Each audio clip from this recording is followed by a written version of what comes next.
बिस्मिल्लाहिर्रहमानिर्रहीम। स्टूडेंट्स, आज हम डिस्कस करेंगे एक बॉटनी का topic which is called bryophyta. Bryophyta जो है ये प्लांट्स का एक बहुत ही अहम ग्रुप है और इसको हम कहते हैं most primitive group of plants. यानी इसका मतलब ये है कि जो पहले प्लांट्स इस दुनिया में आए वो ब्रायोफाइटा थे, यानी इससे पहले प्लांट्स मौजूद नहीं थे, बल्कि कहा यह जाता है कि प्लांट्स के जो एंसेस्टर हैं ग्रीन एल्गी, तब वो यानी इस दुनिया में मौजूद थे ग्रीन एल्गी। और ग्रीन एल्गी को इनका एंसेस्टर समझा जाता है, यानी ये बॉटनिस्ट्स का ये ख्याल है कि जो ब्रायोफाइटा हैं ये दरअसल ग्रीन एल्गी से ही इवॉल्व हुए हैं। तो ये जो प्लांट्स हैं इनके हम कैरेक्टरिस्टिक्स जो है एक एक करके डिस्कस करेंगे, और ये कि इसमें हम स्पेशली एम्फेसिस जो है वो रखेंगे on the reproduction in bryophyta. तो विल स्टार्ट। सबसे पहले हम बात करेंगे इनकी अकरेंस की।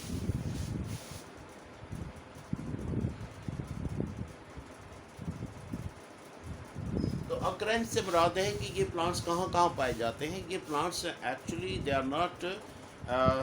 दे are actually poorly adopted to live on the land, यानी ज़मीन पर वो पूरी तरीके से फिट होके, यानी कह लें कि वो रहने के काबिल नहीं है, लेकिन ये है कि ज़मीन के कुछ ऐसे पार्ट्स के ऊपर वो पाए जाते हैं जहाँ पे पानी की कमी ना हो और पानी इनके करीब हो, यानी ये पानी के करीब रहते हैं, या फिर ऐसी जगह जहाँ पे जो ज़मीन है वो डैम्प हो, मॉइस्ट हो, या और शेडी प्लेसेस हों। जैसे दूसरे प्लांट्स जो हैं उनके नीचे जो शेडी प्लेसेस होती हैं उन वहाँ पे ये रहते हैं। तो ये इनकी अकरेंस है। They are found usually near the water, यानी पानी के वो करीब रहते हैं। तो सबसे पहले इनका जो कैरेक्टरिस्टिक है वो ये है कि they are called non vascular plants. Non vascular plants, non vascular plants, यानी ये प्लांट्स जो हैं वो नॉर्मल प्लांट्स की तरह नहीं हैं, बल्कि नॉर्मल प्लांट्स जो कि आज के प्लांट्स हैं इनमें there are vascular tissues, xylem and phloem. The wild vascular tissues कौन से होते हैं? Vascular tissues, vascular tissue, xylem and phloem, xylem plus phloem. अब जैसे कि आप जानते हैं कि जो जाइलम है they conduct water and minerals, salts, water, minerals, salts, यानी प्लांट की जो रूट्स हैं वहाँ से जो पानी और मिनरल्स और साल्ट्स एब्जॉर्ब होते हैं वो इन वेसल्स के ज़रिए से, जिनको जाइलम कहते हैं, इन वेसल्स के ज़रिए से जो कि ट्यूबुलर होते हैं, यानी किस तरह से पाइप की तरह की इनकी शेप होती है। These are the individual cells, और ये सेल्स एक दूसरे के साथ इस तरह से जुड़े हुए होते हैं। These are the xylem cells with they make a tissue which is called xylem tissue, और इसमें बहुत सारे these cells conduct water and minerals from the roots to the other parts of the plant। ये जो vascular tissues हैं जिसमें xylem का भी मैंने जिक्र किया, ये इन ब्रायोफाइटा में मौजूद नहीं होते। इसी तरह से फ्लोएम जो हैं they conduct food from one part of the plant to the other part of the plant, so they are actually not present in these plants which are called bryophyta। तो ब्रायोफाइटा में ये जो tissues हैं they are absent, इसीलिए इनको non vascular plants कहा जाता है। और ये जो टिश्यूज़ हैं वास्कुलर टिश्यूज़ यानी xylem and phloem, they have evolved with the passage of time, यानी वक्त गुजरने के साथ साथ इन प्लांट्स में तो ये मौजूद नहीं थे, लेकिन आने वाले प्लांट्स में ये इवॉल्व हुए, ये डिवेलप हुए। दूसरी बात, इनको they are called non-vascular plant, they are called amphibians of plant. They are called amphibians of plants. इनको एम्फीबियंस ऑफ प्लांट्स भी कहा जाता है. Amphibians actually there are group of animals which have lot of characteristics.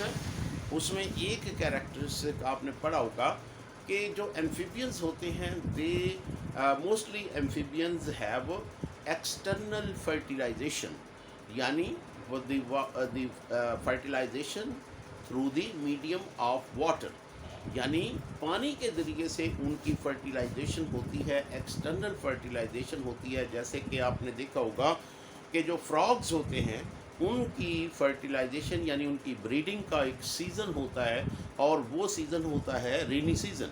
और rainy season में हर जगह पे जो वाटर होता है, और ये एम्फीबियंस जो हैं मेल एम्फीबियंस अपने स्पर्म्स वाटर में रिलीज़ कर देते हैं और फीमेल भी रिलीज़ कर देती है. और जो स्पर्म और एग्स हैं ये पानी में फर्टिलाइज होते हैं, बाहर फर्टिलाइज होते हैं, उनकी बॉडी में फर्टिलाइज नहीं होते, बल्कि they are fertilize in water, यानी वो पानी के ऊपर तैरते रहते हैं.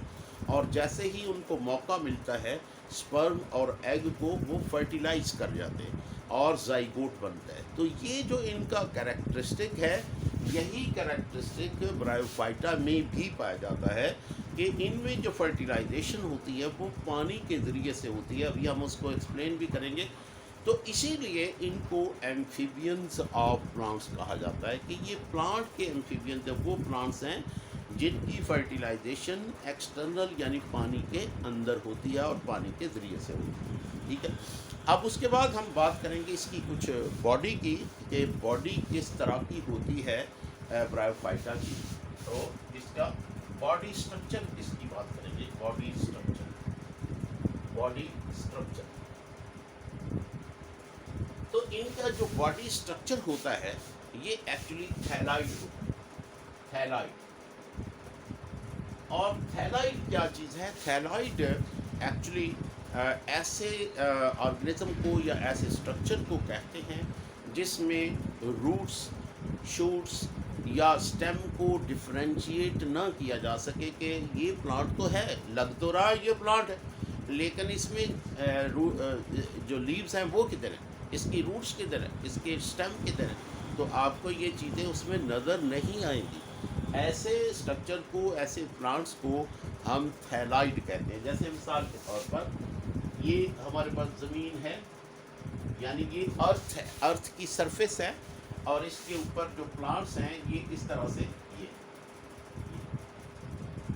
अब इस प्लांट्स में कोई भी किसी किस्म का कोई रूट, कोई शूट, कोई स्टेम नहीं है. यानी sometime they are very flat on earth, यानी फ्लैट, थिन और फ्लैट होते हैं इस तरह से, और ज़मीन के ऊपर इस तरह से बिछे हुए होते हैं. They are like carpet on the surface of the अर्थ.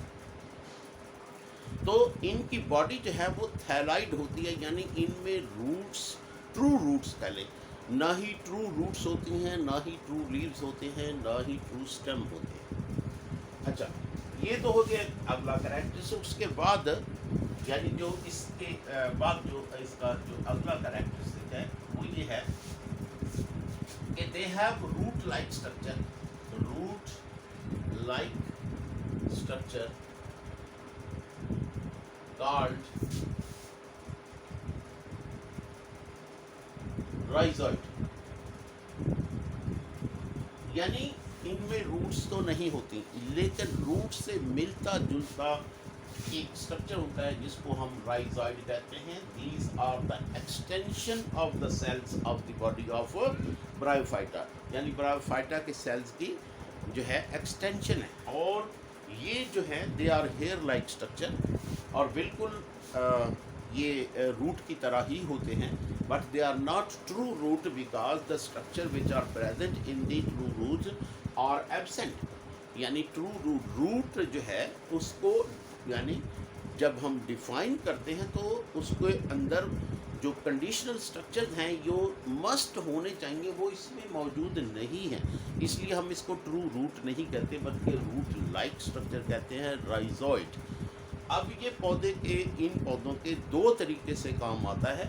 एक तो ये है, ये एंकरेज का काम करता है, एंकरेज, ENCH। एंकरेज का मतलब होता है किसी चीज़ को बांध के रखना, उसको एक जगह पर जगह। ये आपने देखा होगा कि जो अमूमन शिप होते हैं, ये जो समुंदर के अंदर जो शिप होते हैं, तो इनके नीचे एक एंकर होता है, यानी ये इनके नीचे जो है वो एक एंकर होता है इस तरह। ये एंकर जो होता है यानी ये उस जहाज़ को बांधने के लिए, ताकि जहाज़ जो है लहरों से समुंदर में नहीं बह जाए, तो इसको यानी सतह समुंदर के साथ बांध दिया जाता है नीचे इस एंकर को। तो ये एंकरेज का काम करते हैं, यानी कि उस पौधे को ज़मीन में गाड़े रहने के लिए, उसको खड़े रहने के लिए हेल्प करते हैं। और दूसरी ये है कि they also help in absorption of water and salt, यानी ज़मीन से पानी और साल्ट को एब्जॉर्ब करने में भी हेल्प करते हैं। तो ये तो हो गए राइजोइड। इसके बाद हम बात करेंगे कि इसमें जो रिप्रोडक्शन होती है वो अल्टरनेशन ऑफ जनरेशन, या रिप्रोडक्शन से पहले हम अल्टरनेशन ऑफ जनरेशन की बात करेंगे, फिर रिप्रोडक्शन की, कि इन प्लांट्स के अंदर इन प्लांट्स के अंदर ब्रायोफाइटा में अल्टरनेशन ऑफ जनरेशन होती है। नेक्स्ट पॉइंट जो है वो है अल्टरनेशन ऑफ जनरेशन।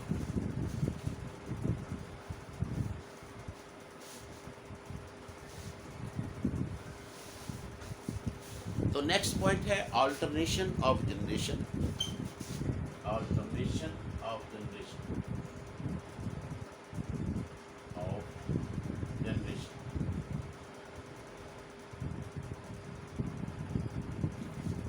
यानी इन प्लांट्स में अल्टरनेशन ऑफ जनरेशन होती है। और अल्टरनेशन ऑफ जनरेशन से मुराद है कि दो जो जनरेशन्स होती हैं वो दे अल्टरनेट विद ईच अदर, यानी एक के बाद दूसरी, यानी इनमें दो जो जनरेशन्स होती हैं, एक को हम कहते हैं स्पोरोफाइट, और दूसरी को हम कहते हैं गैमीटोफाइट। तो दो जनरेशन हैं और ये जो दोनों जनरेशन हैं ये अल्टरनेट करती हैं, यानी एक जनरेशन आती है तो उसके बाद दूसरी, यानी फर्ज करें पहली जनरेशन जो है वो गैमीटोफाइट है, गैमीटोफाइट के बाद जो जनरेशन आएगी वो क्या होगी, स्पोरोफाइट, स्पोरोफाइट के बाद गैमीटोफाइट, गैमीटोफाइट के बाद फिर स्पोरोफाइट। इसको कहते हैं अल्टरनेशन ऑफ जनरेशन, यानी एक जनरेशन के बाद दूसरी जनरेशन और दूसरी। अब ये जो गैमीटोफाइट जनरेशन है, जैसे कि नाम से ज़ाहिर है, it produce gametes, it produce gametes.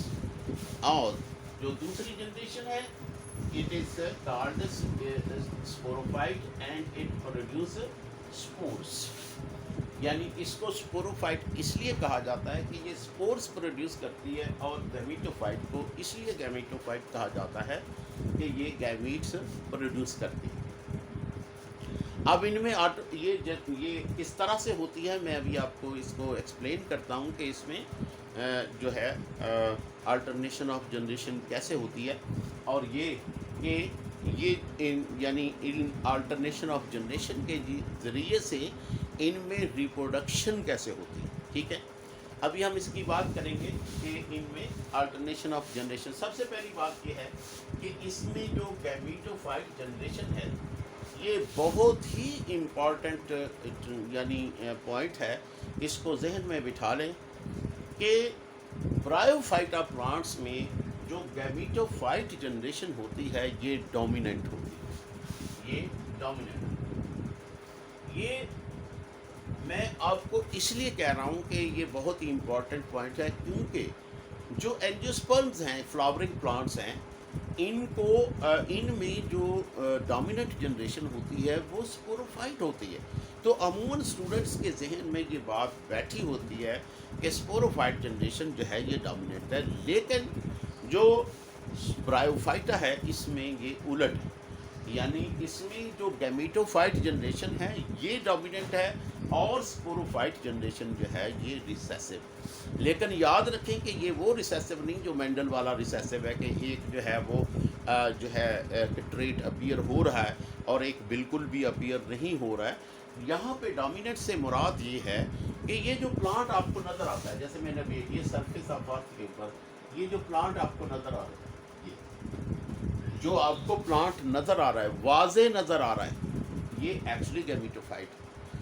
और जो स्पोरोफाइट प्लांट होता है वो वाजे नहीं होता, इतना छोटा होता है कि आपको नज़र भी नहीं आता समटाइम, और इतना वाजे नहीं होता। तो इसलिए यानी ये जो जनरेशन है gametophyte, it is a dominant generation, और जो स्पोरोफाइट है वो रिसेसिव जनरेशन है। अब इन दो जनरेशन के चलने से, अल्टरनेट होने से इसकी रिप्रोडक्शन होती है। उसकी अभी हम बात करेंगे कि रिप्रोडक्शन किस तरह से होती है ब्रायोफाइटा में। तो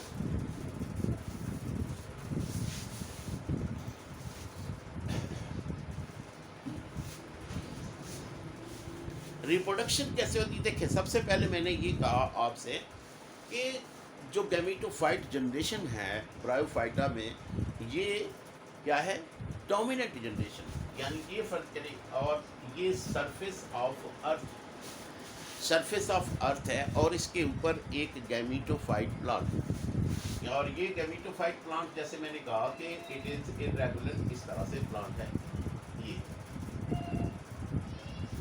ये एक प्लांट है, और इस प्लांट में ये इसको इस समय बेटर तरीके से तो ये प्लांट जो है ये गैमीटोफाइट प्लांट है और डोमिनेंट, ये गैमीटोफाइट। और गैमीटोफाइट जो प्लांट होते हैं इनको गैमीटोफाइट जैसे मैंने कहा इसलिए कहा जाता है कि इनमें गैमीट्स प्रोड्यूस। अब गैमीट्स कैसे प्रोड्यूस होते हैं, सबसे पहले इस प्लांट के ऊपर रिप्रोडक्टिव स्ट्रक्चर प्रोड्यूस होंगे, और दो तरह के रिप्रोडक्टिव स्ट्रक्चर इसमें देखिए ऑप्शन होती है कि सम टाइम कुछ ऐसे भी ब्रायोफाइटा प्लांट्स हैं दे आर यूनिसेक्सुअल, यानी एक के ऊपर फीमेल रिप्रोडक्टिव स्ट्रक्चर पैदा होंगे और दूसरे के ऊपर जो है मेल रिप्रोडक्टिव, और some time they are bisexual mean एक ही प्लांट के ऊपर दोनों रिप्रोडक्टिव स्ट्रक्चर प्रोड्यूस होते हैं, और इनके जो रिप्रोडक्टिव स्ट्रक्चर हैं ये मेल जो रिप्रोडक्टिव स्ट्रक्चर होता है, यानी ये फर्ज करें जो मेल है, मेल रिप्रोडक्टिव स्ट्रक्चर, इस मेल रिप्रोडक्टिव स्ट्रक्चर को हम एंथ्रीडियम कहते हैं। एंथ्रीडियम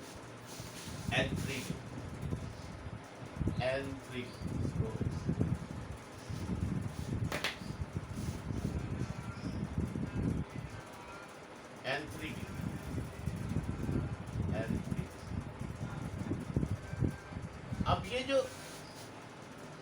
ये तो हो गया मेल रिप्रोडक्टिव स्ट्रक्चर, और दूसरी तरफ इसी प्लांट के ऊपर एक और male reproductive structure that is called female reproductive structure. ये फर्क करें हमारे पास फीमेल रिप्रोडक्टिव स्ट्रक्चर है ये,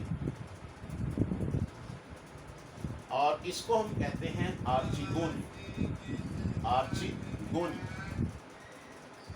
आर्चिगोनी।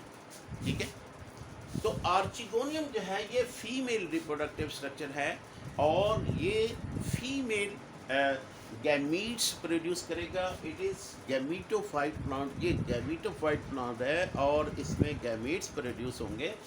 तो इस प्लांट के ऊपर पहले दो रिप्रोडक्टिव स्ट्रक्चर प्रोड्यूस हुए, एक मेल और फीमेल। मेल क्या है एंथ्रीडियम, फीमेल क्या है आर्चिगोनियम, और मेल के अंदर क्या प्रोड्यूस होगा स्पर्म, या इसको एंथ्रोजाइट्स कहा,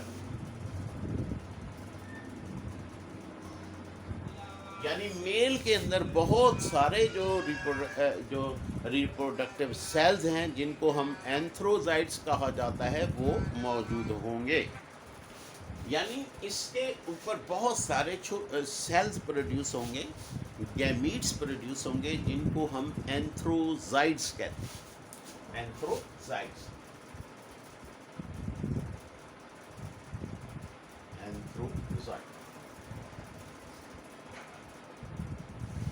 इसी तरह से ये जो आर्चिगोनियम है, आर्चिगोनियम के अंदर एक ही एग प्रोड्यूस होगा। याद रखें, जो एंथ्रोजाइट्स हैं they are produced in many, but जो आर्चिगोनियम है इसके अंदर एक ही एग प्रोड्यूस होगा। एक एग प्रोड्यूस हुआ, अब क्या होगा कि जैसे मैंने कहा कि ये जो ब्रायोफाइटा प्लांट है ये फ्लैट होता है, यानी ज़मीन के साथ अमूमन फ्लैट होता है, क्योंकि इसको रिप्रोडक्शन के लिए पहले मैंने क्या कहा था, they are called amphibians of plant and they need water. अब आपको समझ आएगी कि how they need water for their fertilization. इनको पानी चाहिए फर्टिलाइजेशन। और दूसरी बात ये है कि ये जो आर्चिगोनियम के अंदर है it will not move, it is sessile, ये अपनी जगह पर मौजूद रहेगा, अपने स्ट्रक्चर के अंदर मौजूद। बट ये जो एंथ्रोजाइड है it will move towards the egg, यानी ये मूव करके जाए। कैसे मूव करके जाएगा? पानी के अंदर स्विम करके जाएगा। और इसके पीछे क्या रीज़न होती है? वो होती है कि इस यानी कह लें कि इस मूवमेंट को हम कहते हैं कीमोटैक्टिक मूवमेंट। कीमोटैक्टिव मूवमेंट, कीमोटैक्टिव मूवमेंट का मतलब है कि ये जो आर्चिगोनियम है इसके अंदर मौजूद egg, it will release some chemicals, it will release nucleic acid, और ये जो केमिकल इससे रिलीज होगा it will be sensed by the एंथ्रोजाइड। एंथ्रोजाइड उसको स्मेल करेगा, उसको फील करेगा, उसको सेंस करेगा, और जिस तरफ से वो केमिकल आ रहा है उसी तरफ से मूव करना शुरू कर देगा। एंड अल्टीमेटली ये पानी के ऊपर तैरता हुआ कहाँ तक पहुँचेगा? आर्चिगोनियम में, एग में पहुँच। और जब एग के अंदर पहुँच जाएगा एग से, तो इसकी फर्टिलाइजेशन हो। तो फर्टिलाइजेशन होने के नतीजे में अब ये जो गैमीट्स प्रोड्यूस हुए हैं, गैमीट्स आर ऑलवेज हैप्लॉइड, और इन हैप्लॉइड गैमीट्स के नतीजे में जो जनरेशन पैदा होगी वो डिप्लॉइड होगी, यानी कि 2n होगी। ये जाइगोट है, जाइगोट आगे डिवेलप होगा, जाइगोट जो है वो आगे डिवेलप होगा, ठीक है। जाइगोट जो है ये 2n है, अब ये डिवेलप होगा इसी प्लांट के ऊपर, यानी इसी प्लांट के ऊपर ही डिवेलप होगा, यहीं पे डिवेलप होगा, और it will develop into the next generation. यहाँ पे गैमीटोफाइट जनरेशन ख़त्म।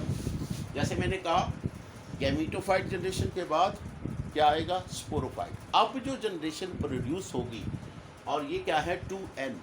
ये जनरेशन जो प्रोड्यूस होगी that will be 2n, it will be diploid, ये डिप्लॉइड जनरेशन होगी, और यहाँ से यानी ये डिवेलप होगा, यानी ये प्लांट है गैमीटोफाइट, ठीक है। ये प्लांट जो है ये गैमीटोफाइट है, और गैमीटोफाइट के ऊपर ही ये प्रोड्यूस हुआ है स्पोरोफाइट। अब ये जो स्पोरोफाइट है इसके 3 पार्ट हैं। इसका जो बेस है जहाँ से ये ओरिजिनेट होता है इसको हम क्या कहते हैं? इसका जो बेस है इसको फुट कहते हैं, और ये जो इसका नेक रीजन है इसको हम सीटा कहते हैं, सीटा। और इसको हम क्या कहते हैं? बल्ब लाइक स्ट्रक्चर को, ये जो बल्ब लाइक स्ट्रक्चर है इसको हम कैप्सूल कहते हैं, कैप्सूल। ये जो बल्ब लाइक स्ट्रक्चर है इसको क्या कहते हैं? कैप्सूल। तो ये 3 पार्ट हैं, फुट, सीटा एंड कैप्सूल। ये क्या है? ये स्पोरोफाइट जनरेशन है, 2n जनरेशन, डिप्लॉइड जनरेशन। अब ये जो इसका कैप्सूल पार्ट है इसके अंदर बहुत सारे सेल प्रोड्यूस हैं। इसके अंदर जो सेल है they will go through the meiosis, यानी ये सेल जो हैं ये मियोसिस के जरिए से स्पोर प्रोड्यूस करते हैं, and there will be many spores produced inside the capsule. Capsule के अंदर बहुत सारे स्पोर्स प्रोड्यूस होंगे, and these spores are produced by the meiosis. और म्योसिस से जब ये प्रोड्यूस होंगे तो सो दे विल बी 1n यानी हैप्लॉइड। तो इसके अंदर जो स्पोर्स प्रोड्यूस होंगे दे विल बी हैप्लॉइड, यानी हैप्लॉइड का मतलब होता है जिसमें एक सेट ऑफ क्रोमोसोम हो। अब ये जो स्पोर्स हैं, ये स्पोर्स जब मैच्योर हो जाएंगे तो ये कैप्सूल जो है ये फट जाएगा, ये कैप्सूल जो है वो फट जाए। एक और बात मैं इससे पहले आपको बताना चाह रहा हूँ, वो ये कि देखें इस जनरेशन को, जो स्पोरोफाइट जनरेशन है, इसको हम डिपेंडेंट जनरेशन भी कहा जाता है, इसलिए कि ये इसके ऊपर डिपेंड करता है। और ये जो यानी जो मेन प्लांट है, गैमीटोफाइट जो प्लांट है, ये दरअसल फोटोसिंथेटिक है, यानी ऑटोट्रॉफ है, इसमें क्लोरोप्लास्ट होता है और ये अपना फूड फोटोसिंथेसिस के जरिए से बना। पर ये जो इसके ऊपर है, इसका कलर जो होता है वो कलरलेस कैलिक होता है, क्योंकि इसके अंदर क्लोरोप्लास्ट नहीं होता और ये फोटोसिंथेसिस इसमें नहीं होती, तो ये अपना सारा फूड इससे लेता है। तो ये चूँकि अपना फूड इससे लेता है, इसलिए हम इसको डिपेंडेंट जनरेशन कहते हैं, यानी ये इसके ऊपर डिपेंड करते हैं और इसको हम इंडिपेंडेंट जनरेशन कहते हैं। इसको हम इंडिपेंडेंट जनरेशन कहते हैं। अब ये जो जनरेशन इसके ऊपर स्पोरोफाइट है, पहले कौन सी जनरेशन थी? स्पोरोफाइट, जो गैमीटोफाइट के बाद क्या? स्पोरोफाइट। अब स्पोरोफाइट के बाद अगली जनरेशन कौन सी आएगी? गैमीटोफाइट। वो कैसे? कि ये जो स्पोर्स हैं, ये स्पोर्स यहाँ से डिस्पर्स होंगे, यानी ये जो कैप्सूल है, जब ये इसके अंदर स्पोर्स मैच्योर हो जाएंगे तो इट विल बर्स्ट, इसकी लाइसिस हो जाएगी और ये जो जितने भी इसके जो स्पोर्स हैं दे विल बी डिस्पर्स्ड, ये विल बी डिस्टर्ब, और इसमें कुछ जो है वो इस तरह से ज़मीन के ऊपर आके गिरेंगे। तो अगर इनको जिस स्पोर को फेवरेबल कंडीशन मिलेंगी, यानी वो पानी के करीब है, टेम्परेचर सही है, तो वो क्या करेगा? इट विल जर्मिनेट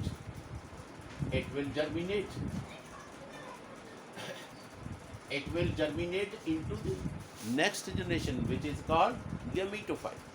देखिए, गैमीटोफाइट से हमने स्टार्ट लिया, उसके ऊपर प्रोड्यूस हुई स्पोरोफाइट के बाद क्या हो?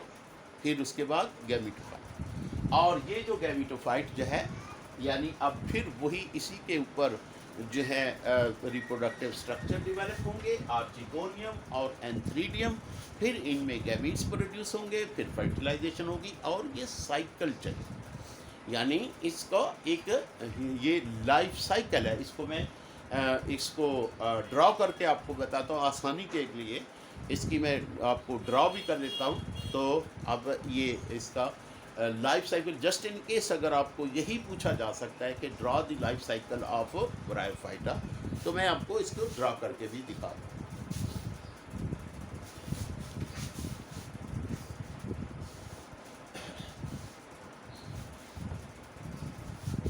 देखें, हमारे पास एक गैमीटोफाइट प्लांट, ठीक है, ये इस तरह से गैमीटोफाइट प्लांट। इसके ऊपर क्या प्रोड्यूस हुआ है? दो रिप्रोडक्टिव स्ट्रक्चर प्रोड्यूस। एक आर्चिगोनियम जो कि फीमेल है, आर्चिगोनियम, ये क्या है? आर्चिगोनियम। और दूसरा क्या है? एंथ्रीडियम।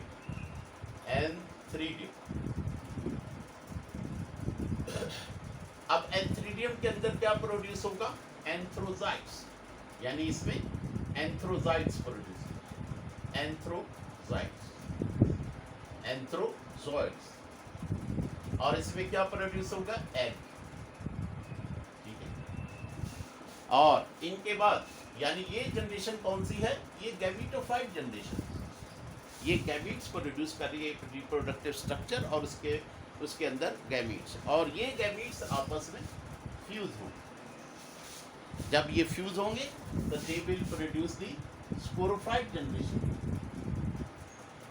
जाइगोट पहले, ये स्पोरोफाइट जनरेशन। और स्पोरोफाइट जनरेशन जो है, स्पोरोफाइट जनरेशन कौन से, इसके अंदर जो सेल्स हैं दे आर 2n, ये 2n जनरेशन है, डिप्लॉयड है, और ये 1n है, ठीक है। उसके बाद ये जो स्पोरोफाइट जनरेशन है, इसके अंदर जो सेल्स प्रोड्यूस होंगे they are called sporocytes, sporocyte cells, और ये भी डिप्लॉयड है।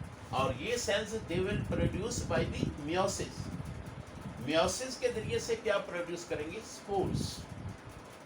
और ये स्पोर्स जो हैं ये जब जर्मिनेट होंगे तो गैमेटोफाइट जनरेशन में, ठीक है। यानी फिर से मैं आपको इसको बता कि ये गैमेटोफाइट जनरेशन है। गैमेटोफाइट जनरेशन के ऊपर जो उसके रिप्रोडक्टिव स्ट्रक्चर यानी मेल फीमेल रिप्रोडक्टिव स्ट्रक्चर, और ये मेल यानी एंथ्रीडियम और ये आर्चिगोनियम, और इनके अंदर गैमीट्स प्रोड्यूस होंगे, ये एग प्रोड्यूस करेगा, और ये जो है ये एंथ्रोजाइट्स प्रोड्यूस करेगा।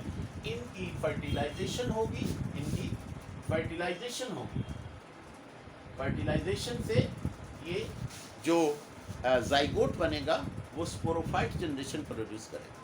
स्पोरोफाइट जो है उसमें सारे सेल्स डिप्लॉयड होंगे, और उसमें कुछ सेल्स जो हैं वो मियोसिस के जरिए से स्पोर्स प्रोड्यूस करेंगे, और स्पोर्स जो हैं ये फिर से गैमेटोफाइट जनरेशन।